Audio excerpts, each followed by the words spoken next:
বিচারিক আদালতের সব মামলায় খালাস তারেক রহমান, হয়রানির জন্যই মিথ্যা মামলা বলছেন আইনজীবীরা।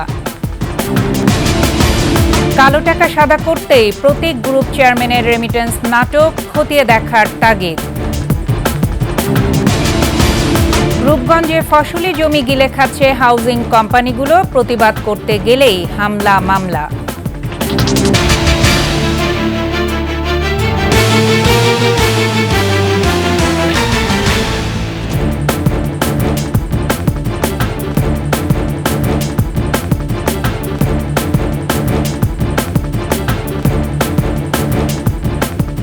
শুনছিলেন সংবাদ শিরোনাম। ২১শে সংবাদে প্রত্যেককে আমন্ত্রণ জানাচ্ছি আমি ফারজানা আখি। দর্শক, ২১শে টেলিভিশনের সংবাদ একই সাথে সরাসরি দেখতে পাবেন আমাদের ফেসবুক পেজ www.facebook.com/2124 অনলাইনে। এছাড়া সাবস্ক্রাইব করতে পারেন www.youtube.com/21eTV চ্যানেলে। বিএনপির ভারপ্রাপ্ত চেয়ারম্যান তারেক রহমানের বিরুদ্ধে বিচারিক আদালতে আর কোনো মামলা নেই। সবশেষ আজ খালাস পেলেন ঘুষ লেনদেনের একটি মামলা থেকে। ঢাকার বিশেষ জজ আদালত ৩-এর বিচারকের দেয়া রায়ে সন্তোষ জানিয়ে আসামিপক্ষের আইনজীবীরা বলেন, রাজনৈতিক উদ্দেশ্যে হয়রানি করার জন্যই মিথ্যা মামলা করেছিল দুদক। মানিক শিকদারের রিপোর্ট। ২০০৬ সালে বসুন্ধরা গ্রুপের পরিচালক ইঞ্জিনিয়ার হুমায়ুন কবির ওরফে সাব্বিরকে নৃশংসভাবে হত্যা করা হয়। সাব্বির হত্যা মামলায় এক আসামিকে দায়মুক্তি দেওয়ার উদ্দেশ্যে ২১ কোটি টাকা ঘুষ গ্রহণের অভিযোগ বিএনপির ভারপ্রাপ্ত চেয়ারম্যান তারেক রহমান, সাবেক স্বরাষ্ট্র প্রতিমন্ত্রী লুৎফুজ্জামান বাবর সহ ৮ জনের বিরুদ্ধে মামলা করেছিল দুদক। এ মামলায় দীর্ঘ ১৭ বছর পর বিচারিক আদালত থেকে খালাস পেলেন তারেক রহমান, লুৎফুজ্জামান বাবর সহ ৮ জন।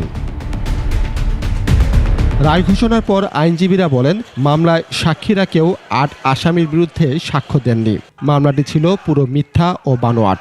111-এর অবৈধ সরকার এবং আওয়ামী লীগের অবৈধ সরকার বারবার তারেক রহমানকে দেশ থেকে তাড়িয়ে দেওয়ার জন্যে এবং দেশে যাতে ঢুকতে না পারে সে কারণে যে সকল রাজনৈতিক মামলা দিয়ে তাকে এই দীর্ঘ ১৭ বছর হয়রানি করা হয়েছিল, আজকের এই মামলার বিচারের মাধ্যমে ওই সকল মিথ্যা মামলার প্রহসনের বিচার আজকে এই রায়ের মাধ্যমে সমাপ্ত হলো।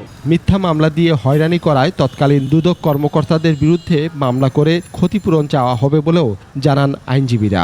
টর্ট আইনে যদি এরকম কোনো মিথ্যা মামলা হয় তাহলে তার প্রতিকার হিসেবে তার বিরুদ্ধে উপযুক্ত সিভিল রেমেডি হিসেবে ক্ষতিপূরণ আদায়ের ব্যবস্থা আছে। তারেক রহমানের বিরুদ্ধে বিচারিক আদালতে আর কোনো মামলা নেই বলেও জানান আইনজীবীরা।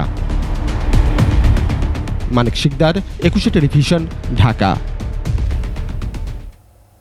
রেমিটেন্সের নামে করমুক্ত ও নগদ প্রণোদনার সুযোগ নিয়ে বিপুল রাষ্ট্রীয় অর্থ আত্মসাতের অভিযোগ উঠেছে প্রতীক গ্রুপের চেয়ারম্যান সৈয়দ মোহাম্মদ ফারুকী হাসানের বিরুদ্ধে। কালো টাকা সাদা করতেই বিদেশ থেকে ৭২১ কোটি টাকা রেমিটেন্স ফর্মে দেশে এনেছেন এই ব্যবসায়ী। সম্প্রতি এনবিআর চেয়ারম্যান বিষয়টি অবতারণা করেন, জানিয়ে চাঞ্চল্য তৈরি হয়। পুরো বিষয়টি খতিয়ে দেখা জরুরি বলছেন অর্থনীতিবিদরা। সঞ্জয় অধিকারী রিপোর্টে রয়েছে বিস্তারিত। সম্প্রতি এক অনুষ্ঠানে জাতীয় রাজস্ব বোর্ডের চেয়ারম্যান আব্দুর রহমান খান জানান, দেশের এক ব্যবসায়ী ৭৩০ কোটি টাকা রেমিট্যান্স হিসেবে দেশে এনে প্রণোদনা ও কর সুবিধা নিয়েছেন। এনবিআরের এমন চমকপ্রদ তথ্য দেওয়ার পর বেশ আলোচনা সমালোচনা শুরু হয়। তার ওই বক্তব্যের পর জানা যায়, ওই ব্যবসায়ী হলেন প্রতীক গ্রুপের চেয়ারম্যান সৈয়দ মোহাম্মদ ফারুকী হাসান। ৪ বছর আগে তিনি চীন থেকে প্রবাসী আয় হিসেবে ৭২১ কোটি টাকা দেশে আনেন। এই বিপুল অর্থ ওয়েজ আর্নার্স হিসেবে তার কর নথিতে দেখিয়েছেন। তবে এনবিআর মনে করছে, মূলত কালো টাকা সাদা করতেই ওই ব্যবসায়ী প্রবাসী আয়ের নাটক সাজিয়েছেন। দেশ থেকে পাচার করা অর্থ এভাবে আনা হতে পারে বলে সন্দেহ তাদের। এ অবস্থায় বিষয়টি খতিয়ে দেখার তাগিদ অর্থনীতিবিদদের। দেখতে হবে যে বৈধ উপায়ে তিনি বিভিন্ন ধরনের যে পেশা যেগুলো তিনি দাবি করছেন, তো সেটার মধ্যে নিয়োজিত রয়েছেন কিনা বা ছিলেন কিনা, তো সেটার জন্য তার বৈধ কাগজপত্র আছে কিনা, নিয়োগকারী আছে কিনা। এনবিআর এর যেহেতু সন্দেহ হয়েছে যে এটা হয়তো অবৈধভাবে অর্থটা আনা হয়েছে বা যথাযথ প্রক্রিয়া অনুসরণ করে আনা হয়নি, তো সুতরাং এই জায়গাতে আসলে এনবিআর এর দ্বিতীয়বার তৃতীয়বার এটাকে আবার যাচাই বাছাই করা, তো সেটা সম্পূর্ণ অধিকার আছে। Norinco international corporation, China shipbuilding ও অফশোর ইন্টারন্যাশনাল কোম্পানি, এই ৩ চীনা প্রতিষ্ঠান থেকে অর্থ আনা হয়েছে। কর অঞ্চল ৫ এর তথ্য অনুসারে ২০২১-২২ অর্থ বছরেই ২৬৯ কোটি টাকা দেশে আসে। তার আগের 2 বছরে যথাক্রমে ৭৭ কোটি ও ৮১ কোটি টাকা এসেছে। এছাড়া অতীতের আরও 4 বছরে প্রায় ৩০০ কোটি টাকা স্থানান্তর করা হয়েছে। বিশ্লেষকদের মতে গোটা প্রক্রিয়ার সাথে কোনো অসাধু কর্মকর্তার যোগসাজশ থাকলে সেটিও চিহ্নিত করা জরুরি। যিনি অর্থটা আনলেন তার মতের সঙ্গে এটা যদি সম্পূর্ণ বিপরীত হয় এনবিআর এর বক্তব্য, তাহলে সেক্ষেত্রে আরো বিভিন্ন রকমের সন্দেহ তৈরি হতে পারে। এনবিআর এর মধ্যে হয়তো কিছু কিছু অসাধু কর্মকর্তা রয়েছেন যারা হয়তো এই বিষয়গুলোকে মানে যদি কাগজপত্র নাও থাকে ঠিক মতো, তাহলে সেগুলোর ক্ষেত্রে অনেক সময় তারা কিন্তু ওভারলুক করেন। তো এই বিষয়গুলো একটু দেখতে হবে। ফারুকি হাসান কানাডার অন্টারিও আওয়ামী লীগের প্রতিষ্ঠাতা সভাপতি ছিলেন। তিনি বেঙ্গল কমার্শিয়াল ব্যাংকেরও উদ্যোক্তা পরিচালক। ইতিমধ্যে ফারুকি হাসান ও তার প্রতিষ্ঠানের বিভিন্ন ব্যাংকে থাকা হিসাব জব্দ করা হয়েছে। সঞ্জয় অধিকারী, ২১ টেলিভিশন, ঢাকা। সম্পদ আপনার, সিদ্ধান্ত ল্যান্ড মাফিয়াদের। ফসলি জমির উপর যখন ইচ্ছে ভরাট করবে বালু, কখনো আবার শুধু সাইনবোর্ড লাগিয়ে যখন ইচ্ছে খাবে গিলে। এসব মাফিয়াদের কাগুজে নাম হাউজিং কোম্পানি। হীরক রাজার দেশের মতো এমন খেলাপি কর্ম হচ্ছে রাজধানীর উপকণ্ঠ রূপগঞ্জে। আব্দুর রাজ্জাকের ক্যামেরায় ল্যান্ড মাফিয়াদের দখলদারিত্ব তুলে এনেছেন আলী আহমেদ, সঙ্গে ছিলেন নারায়ণগঞ্জ প্রতিনিধি রবিউল ইসলাম। পাখির চোখে দেখুন, যতদূর ইচ্ছে উড়ুন, কিন্তু এই ধুধু প্রান্তর শেষ হবে না। নদীর চরে জন্মানো আগাছায় ভরে গেছে পুরো প্রান্তর, কিন্তু এটি কোনো চর নয়। একটু খেয়াল করলে দেখা যাবে পুরো ভূমি বালুতে আচ্ছন্ন। এক সময়ের ফসলি ভূমি বালু ফেলে দখল করেছে রিমঝিম হাউজিং কোম্পানি। আমার জমি আছিল, আমার জমি বেদখল করে বেচে লাইছে, পরে বালু ভরাট করে লাইছে। মাছ বাচ্চা বাঙালি আমরা সবাই সুখী ছিলাম, এখন মনে করে আমাদের সব ধ্বংস করে দিচ্ছে। এই আর এখানে খেয়ে আমার থুনমো ধানের লগে বই লাইছে, একটা টিয়া জরিমানা দিছে না। এভাবে নারায়ণগঞ্জের রূপগঞ্জ উপজেলায় আরো অনেক হাউজিং কোম্পানি গ্রাস করেছে সাধারণ মানুষের জমি। 3 জনের থেকে কিনলে 9 জন একটা পড়ছে। বালু চালু ফালাই আমাকে খালি চাপাইতেছে আমাকে তুইলা দাউনের লেগা। রূপগঞ্জের ল্যান্ড মাফিয়াদের গল্পের ভাঁজে ভাঁজে অনিয়ম। বালু ভরাট করা ছাড়াও ভূমি দখলের আরো পদ্ধতি জানা আছে তাদের। তার মধ্যে একটি সাইনবোর্ড পদ্ধতি। কিনা না মানে এমনি সাইনবোর্ড লাগায় এমনি পূর্বাঞ্চল লেগা এসএম টাউন ওরা বাড়া দেয়, কিন্তু জায়গা কিনে নেই। একটা জায়গার মধ্যে 2-3টা সাইনবোর্ড দিয়ে দিচ্ছে। ওইগুলো রাইতে দেয়, রাইতে ফলায়। ল্যান্ড মাফিয়াদের থাবায় ফসলি জমি নষ্ট হয়েছে জীবনধারা ও প্রকৃতি। 2 শতক 3 শতক কিনছে, ওরা ঢালা বালু ফেলতেছে। একটা সরকারি রাস্তা আছে, এর মধ্যে পানি খায়, আমরা হেরা গেট গুট বন্ধ করেছো, আর আমরা যাইতে পারি না। এই দখলদাররা ক্ষমতাসীন রাজনীতির ছায়া পান টাকার বিনিময়ে। তারা কাজ করেন মাফিয়াদের লাঠিয়াল হিসেবে। আমি লেগে নেতারা তো আমরা বাহাদুরি দায় শেষ করে লেগেছে। বিভিন্ন নেতার জোরে বালু ফেলাইছে। কিন্তু প্রশাসনের ভূমিকা কি? বেআইনিভাবে তারা বালি ভরাট করেছে, এরকম অভিযোগ আমরা প্রায়শই পেয়ে থাকি। তো এটা আসলে একেবারেই বেআইনি এবং এটা আইনগতভাবে এটার কোনো বৈধতা নেই। তাদের সাথে পলিটিশিয়ান রয়েছে এবং আরও দুঃখের বিষয় অনেক সরকারি ঊর্ধ্বতন কর্মকর্তাও কিন্তু প্রত্যক্ষ কিংবা পরোক্ষভাবে এই হাউজিং কোম্পানিগুলোর সাথে জড়িত রয়েছে। এদের বিষয়ে কেউ প্রতিবাদ করতেও সাহস পান না। প্রতিবাদ করতে গেলেই শিকার হতে হয় হামলা মামলার। ওরা পিস্তল নিয়ে আইতো, লাইটাল আছে, আমরা গরিব মানুষ কি করব? আমরা বাধা দেওয়ার কারণে কোম্পানি আমাদের নামে মিথ্যা মামলা দেয়। আর সাংবাদিকরা সংবাদ সংগ্রহ করতে গেলে কোম্পানিগুলোর লাঠিয়ালরা দেখান দাপট। এখানে আমাদের টাকা দিয়ে আমরা জমি কিনছি। আবার কেউ ম্যানেজের চেষ্টায় দেন টাকার অফার। একটু kindly just please. Ali Ahmed, 21 television. আমারে আপনার কি মনে হইছে? দর্শক, এ বিষয়ে বিস্তারিত দেখবেন রাত 9:30টায় 21 চোখ অনুষ্ঠানে। দেখার আমন্ত্রণ রইল। সময় হলো বিরতির। যখন ফিরছি তখন অন্যান্য খবরের সঙ্গে আরও যা থাকবে। পাবনার ঈশ্বরদীতে পৃথক সড়ক দুর্ঘটনায় শিশুসহ 6 জন নিহত, আহত আরও 2 জন। দেখছেন 21 সংবাদ। বিয়ের আশ্বাসে ধর্ষণের সর্বোচ্চ সাজা বাড়িয়ে 7 বছর করা হয়েছে। উপদেষ্টা পরিষদের বৈঠকে নারী ও শিশু নির্যাতন দমন আইনের সংশোধনীতে এই বিধান রেখে পাশ হয়েছে খসড়া। ব্রিফিংয়ে এসব তথ্য জানান প্রধান উপদেষ্টার প্রেস সচিব। এ সময় অন্তর্বর্তী সরকারের সময়ে ভারতের সাথে বাণিজ্য বেড়েছে বলেও জানান তিনি।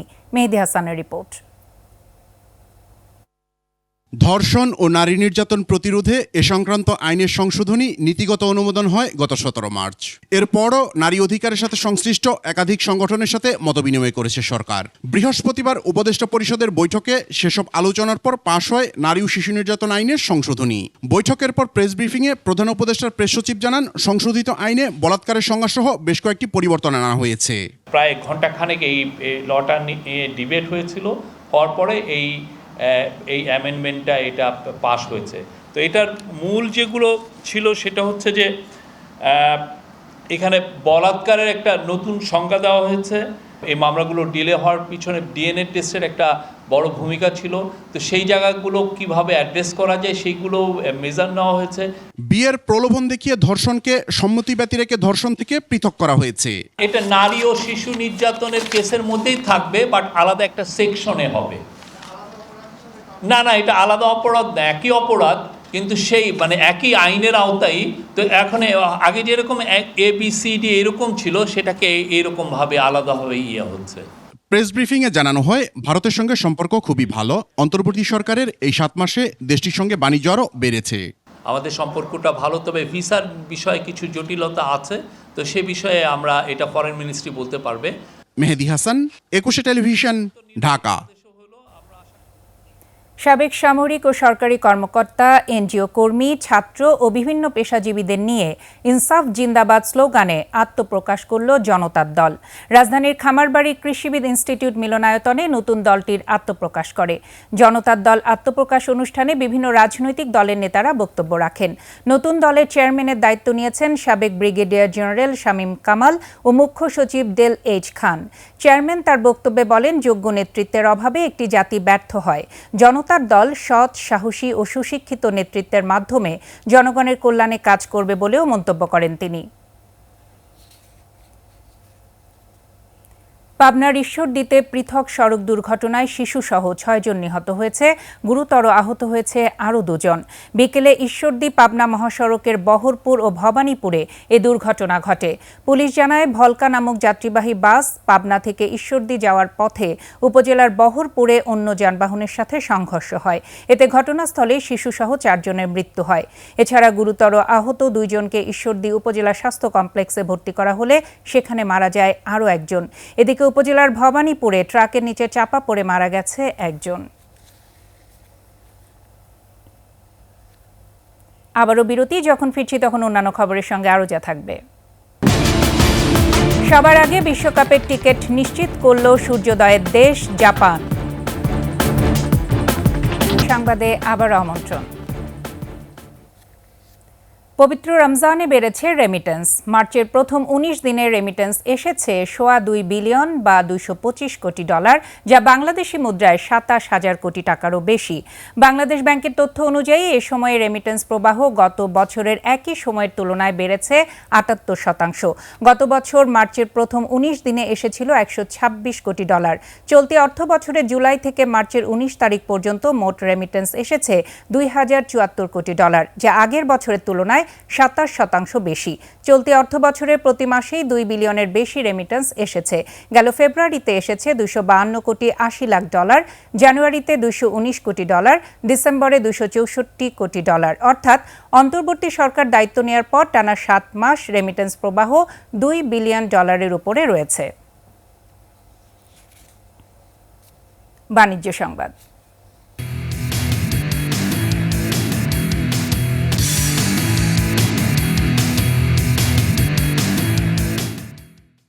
ঈদ উপলক্ষে বাংলাদেশের শীর্ষ স্মার্টফোন ব্র্যান্ড এবং গ্লোবাল টেক জায়ান্ট শাওমি নিয়ে এলো বহুল প্রতীক্ষিত 2টি স্মার্টফোন, রেডমি নোট 14 প্রো ও Redmi A5। Celebrating with Eid with Mi নামে আয়োজিত অনুষ্ঠানে মোবাইল দুটি উন্মোচন করেন শাওমি বাংলাদেশের কান্ট্রি ম্যানেজার জিয়াউদ্দিন চৌধুরী। প্রযুক্তি খাতে শাওমির সর্বশেষ উদ্ভাবনগুলো প্রদর্শন করেন তিনি। অনুষ্ঠানটিতে স্মার্টফোন খাতে শাওমির অত্যাধুনিক প্রযুক্তির ব্যবহার প্রদর্শন করার পাশাপাশি কিভাবে স্মার্টফোন বাজারে শাওমি মানদণ্ডের পরিমাপক হয়ে উঠেছে তা নিয়ে আলোচনা হয়। শাওমি পরিবারের সদস্য ছাড়াও আয়োজনে বিভিন্ন প্রযুক্তি প্রেমী ও শাওমি ফ্যানরা অংশ নেন। শাওমি সবসময় গ্রাহকের চাহিদা অনুযায়ী হাই কোয়ালিটি স্মার্টফোন বাজারে আনছে বলেও জানান কর্মকর্তারা। আর এরই সাথে শেষ করছি ২১ সংবাদ। তবে যাবার আগে সংবাদ শিরোনামগুলো জানাচ্ছি আরও একবার। বিচারিক আদালতের সব মামলায় খালাস তারেক রহমান, হয়রানির জন্যই মিথ্যা মামলা বলছেন আইনজীবীরা। কালো টাকা সাদা করতেই প্রতীক গ্রুপ চেয়ারম্যানের রেমিটেন্স নাটক খতিয়ে দেখার তাগিদ। এবং রূপগঞ্জে ফসলি জমি গিলে খাচ্ছে হাউজিং কোম্পানিগুলো, প্রতিবাদ করতে গেলেই হামলা মামলা।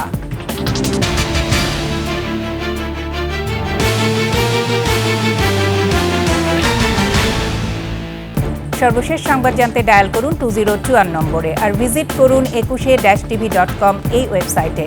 ফেসবুকে ভিজিট করতে পারেন www.facebook.com/2124 অনলাইনে। এছাড়া সাবস্ক্রাইব করতে পারেন www.youtube.com/21etv চ্যানেলে। এতক্ষণ সঙ্গে থাকার জন্য ধন্যবাদ। পরবর্তী সংবাদ রাত 11টায় দেখার আমন্ত্রণ রইল। 21-এর সাথেই থাকুন।